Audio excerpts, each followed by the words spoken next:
Hello viewers, இனி நம்ம பார்க்க போகிறது ப்ளீச் எபிசோட் 51 பார்ட் 1.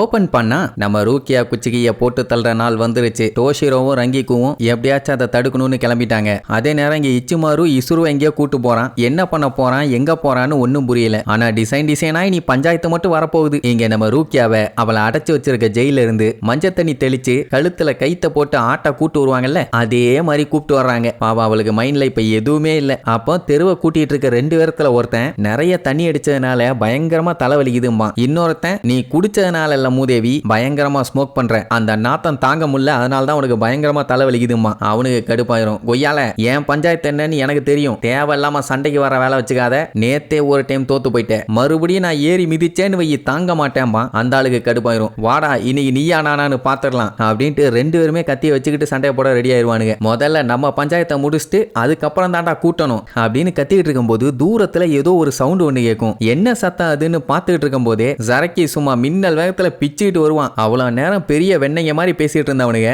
அவனை பார்த்த உடனே கேப்டன் குட் மார்னிங், உங்களை பார்த்ததுல ரொம்ப சந்தோஷம், நீங்க வர்ற பாதையை கூட்டுறது நாங்க செஞ்ச பாக்கியம் அப்படின்னு இருப்பானுங்க. இவன் கண்டுக்காம பிச்சுக்கிட்டு ஓடுவான். ஏன் அப்படி ஓடிட்டு இருக்காங்கன்னு யோசிச்சுட்டு இருக்கும் போதே இவங்க 3 பேர் வந்துட்டு இருப்பாங்க. அப்போ இக்கக்கு அப்படியே பிரேக்கப் போட்டு இப்ப நடந்த விஷயத்த எவனாச்சும் வெளியில சொன்னீங்க வாயிலேயே வெட்டுவேன்ட்டு போவான். அடுத்து யுமிச்சிக்கா, நான் வந்து பார்க்கும்போது இந்த தெருவுல ஒரு சின்ன தூசி துரும்பு கூட இருக்கக்கூடாது, இருந்துச்சு அங்கேயே குழி தோண்டி உங்களை புதைச்சிடுவேன் அப்படின்ட்டு போவான். அடுத்து இந்த அரமைக்கு காய்ஸ் பெஸ்டா பண்ணுங்கன்ட்டு போவானா, அவனை தான் பிடிச்சி பச்சை பச்சையா திட்டுவாங்க. ஏன்னா அவனுமே இவங்க கூட சேர்ந்து வேலை பார்க்க வேண்டியவன் தான். கேப்டன் கூட சுத்திட்டு இருக்கான். ஆமா சரக்கி யாரோ 2 பேர்த்த தூக்கிட்டு போறாரே, யார அவங்க 2 பேரும் அப்படின்ட்டு பீதியில பாத்துக்கிட்டு இருப்பானுங்க. இங்க சரக்கி பாத்தீங்கன்னா எந்த பக்கம் போகணும்னு கேட்பான். யார்கிட்ட கேட்கறான்னு பார்த்தா நம்ம ஒரிஹிமே ஒன் சைடு முதுகுல அவ தொங்கிட்டு இருப்பா, இந்த பக்கம் யாச்சிரோ தொங்கிட்டு இருப்பா. அப்ப யாச்சிரோ இருந்துட்டு நான் ரூட் சொல்றேன்னு இந்த பக்கமா போங்க அந்த பக்கமா போங்கம்பா. இவளோட விளையாட்டுத்தனத்தை பத்தி ஊருக்கே தெரியும். அதனால இக்கக்கு பேசாம இந்த விஷயத்த ஒரிஹிமே கிட்டே விட்டுருங்க, அவ பாத்துக்கிட்டோம். ஏன்னா உங்க டைரக்ஷன் லட்சணத்தை பத்தி எனக்கு நல்லாவே தெரியும் பானா. அவன் மண்டையிலேயே துப்பிடுவான். அவன் கடுப்பாயி பேசாம நான் அவளை கொன்றுட்டுமான்னு கத்தி எடுப்பான். யுமிச்சிக்கா பார்த்துட்டு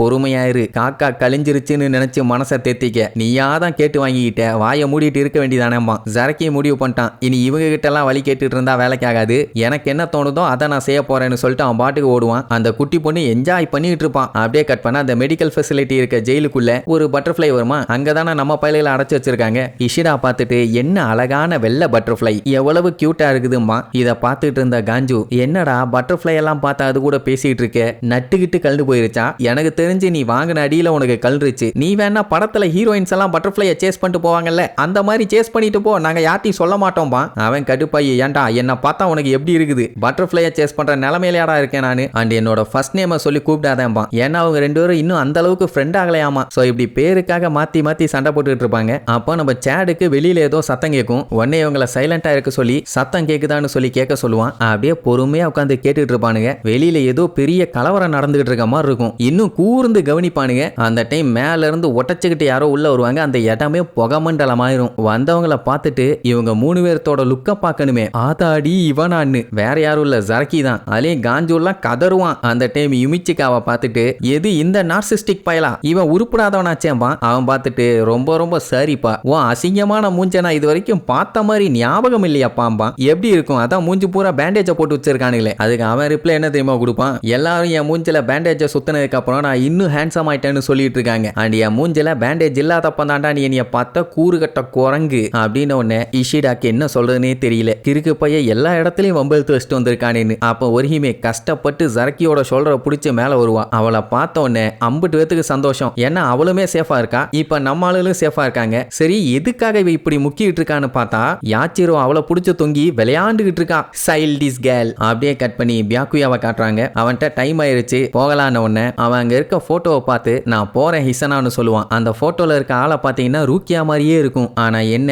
உயிரோட இல்ல, செத்து போயிட்டான். அவளுக்கு பதிலாக தான் ரூக்கியாவை ரீப்ளேஸ் பண்ணி வச்சிருக்காங்க. டெட்ஸுங்கிறவன் ஓடி வந்து முட்டியை போட்டு தேய்ச்சுக்குனே வந்து அவனோட கேப்டனான கொமமுரா கிட்ட மன்னிப்பு கேட்பான். அதாவது அவன் வரதுக்கு லேட் ஆயிருச்சுன்னு. அதுக்காக அதுக்காக நீங்க ஊன்னு சொல்லுங்க, இங்கேயே கழுத்தெடுத்து கையில கொடுத்துறேன்பா. என்ன ஒரு விசுவாசம். அந்த கூடைய மண்டையில கவுத்தன கொமமுரா, அதெல்லாம் ஒரு விளக்கண்ணையும் வேண்டாம், நான் ரெடி. தேவையில்லாம இந்த சின்ன விஷயத்துக்கெல்லாம் பெரிய லெவல்ல யோசிச்சுட்டு இருக்காத அப்படின்னு ஒண்ணு. அதெல்லாம் ஒண்ணு இல்ல கேப்டனும்பா. இல்ல எனக்கு தெரியும் நீ நினைச்சு கவலைப்பட்டு இருக்க, இந்த எக்ஸிகியூஷன்ல நான் இன்னும் டவுட்டா இருக்கேன்னு. அதனால தான் நான் யோசிக்கிறதுக்காக கொஞ்சம் டைம் கொடுக்கணும்னு நீ லேட் பண்ணிட்டு இருக்க. ரைட் ஆன உடனே கரெக்டா கண்டுபிடிச்சிட்டீங்க அம்மா. ஆனா கொமமுராக்கு பாத்தீங்கன்னா ஒரு டவுட்டும் இல்ல. அவனோட மாஸ்டர் கென்யூ சாய் தான் அவனுக்கு மோட்டிவேஷனா இருக்காரு. என்ன மேட்டர்னா இவனோட அப்பியரன்ஸுக்காகவே இவனை எல்லாரும் ஒதுக்குனாங்க. ஆனா அவனோட மாஸ்டர் இந்த மொட்டை மண்டை கென்யூ சாய் யமமோட்டோ தான் அவன் மேல நம்பிக்கை வச்சாரு. அதுக்கு நான் அவருக்கு கடன் பட்டிருக்கேன். அதுக்காக அவர் என்ன சொன்னாலும் நான் கேட்க தயாரா இருக்கேன். சோ எனக்கு எந்த டவுட்டுமே இல்லம்பா. எதுக்காக இவன் அப்பியரன்ஸை பத்தி பேசுறான்னா, அந்த மாஸ்க்குள்ள இருக்க மூஞ்சி வேற எதுவும் இல்ல, நரி மூஞ்ச வச்சுட்டு ஒருத்தன் வந்தான்ல அவன் தான் இவன். அவர் என்ன சொன்னாலும் அது ரைட்டா தான் இருக்கும். என்ன கரெக்ட் தானே டோசனும்பா. பார்த்தா அவனும் பின்னாடி நின்றுட்டு இருக்கான். சொல்ல போனா அந்த டோசனுமே அப்படித்தான். அந்த மொட்டை கேப்டனுக்காக உயிரையே கொடுப்பான் போல. எனக்கு தெரிஞ்சு நானும் கொமமுராவும் ஒரே பாதையில தான் டிராவல் பண்றோம், அதுல எந்த மாற்றமும் இல்லைன்னு சொல்லிட்டு இருப்பான். அப்படியே கட் பண்ணி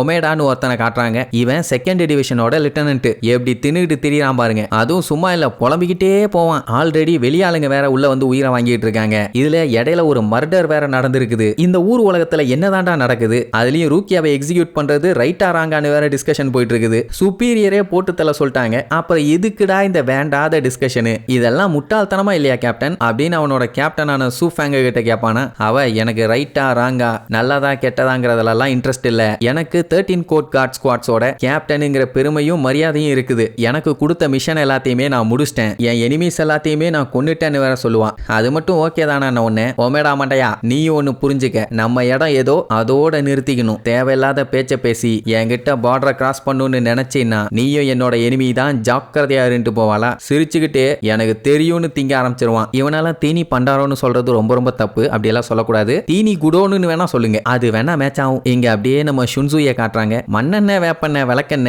என் வீட்லயும் இல்ல சீமண்ண, எவன் எக்கேடு போனா எனக்கு என்ன அப்படின்ட்டு ஜம்முன்னு கூரை மேல படுத்திருப்பான். நனவோ பச்சை பச்சையா திட்டிட்டு வருவா. பின்ன இவனை தேடி தெரு தெருவா அலைஞ்சிருக்கா. இங்க வந்து படுத்து கிடக்குறான். என்ன மேட்டர்னு ஒண்ணு, சீக்கிரமா கிளம்புங்க எக்ஸிகியூஷனுக்கு போகணும்பா. அவன் எனக்கு ஒரு சின்ன பஞ்சாயத்து, அதை மட்டும் கொஞ்சம் சால்வ் பண்றியாம்பா. இவனும் ஏதோ பிரச்சனையை பத்தி பேச போறான் போல அப்படின்ட்டு அவளும் ஆர்வமா கேட்பான். அவன் என்னடான்னா, நான் என் வாயில ஒரு கிராஸ் ஒன்று போட்டிருக்கேன்ல, அது பார்க்க எப்படி சூப்பரா நச்சுன்னு இருக்குதா, அண்ட் எனக்கு கொஞ்சம் பயமா இருக்குது. ஏன்னா இதை வாயில வச்சு கடிச்சிட்டு இருக்கும் போது வாயெல்லாமே எரியுது, ஒருவேளை பாய்சன் இருக்குமோ அப்படின்னு ஒன்னு சடக்குன்னு புடிங்கிட்டு இப்ப தேன் வந்து பாயுமேம்பா. இப்ப நான் என்ன பண்ணணும்னு கேப்பா. என்கிட்ட ஏன் கேக்குறீங்க, நான் சொன்னா மட்டும் அப்படியே கேட்டு கிழிச்சிடுற மாதிரி. நான் என்ன சொன்னாலும் உங்களுக்கு என்ன தோணுதோ அதைத்தானே பண்ண போறீங்க, அதனால உங்களுக்கு என்ன தோணுதோ பண்ணி தொலைங்கன்னிருவா. அண்ட் நீங்க போகும்போது ஒரு சில ஸ்டெப்ஸ் பின்னாடி தள்ளியே நான் வர்றேன், அப்பதான் நான் எந்த பஞ்சாயத்துலயும் மாட்ட மாட்டேன் அப்படின்னு ஒன்னு உச்சக்கட்ட அவமானம். அப்படின்னா நான் ஒருத்தன் தான் மறுபடியும் யமமோட்டோ கிட்ட திட்டு வாங்க போறேன்னா, சரி ஓகே வா கிளம்பலான்ட்டு அங்கிருந்து கிளம்புவாங்க. சரி இனி இதுக்கப்புறம் யார் யாரெல்லாம் கிளம்ப போறா,